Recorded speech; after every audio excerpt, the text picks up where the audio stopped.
ભારત અને અમેરિકા વચ્ચેની trade deal પર બોલ્યા અમિત શાહ। કહ્યું, ડીલમાં દેશના ખેડૂતો છે સુરક્ષિત, ચિંતા કરવાની નથી જરૂર। પશુપાલક, ખેડૂત અને માછીમાર સાથે પીએમ મોદી ક્યારેય નહીં કરે અન્યાય।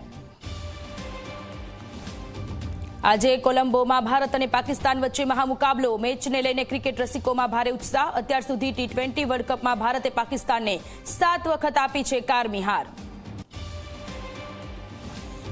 બરોડા ક્રિકેટ એસોસિએશન ચૂંટણીનો આજે મહાજંગ। 13 વર્ષ બાદ જોવા મળી રહ્યો છે ખરાખરીનો જંગ। પૂર્વ ક્રિકેટર કિરણ મોરે અને ડોક્ટર દર્શન બેંકર વચ્ચે પ્રમુખ પદ માટે ટક્કર। બરોડા ક્રિકેટ એસોસિએશન ચૂંટણીનો આજે મહાજંગ। 13 વર્ષ બાદ જોવા મળી રહ્યો છે ખરાખરીનો જંગ। પૂર્વ ક્રિકેટર કિરણ મોરે અને ડોક્ટર દર્શન બેંકર વચ્ચે પ્રમુખ પદ માટે ટક્કર।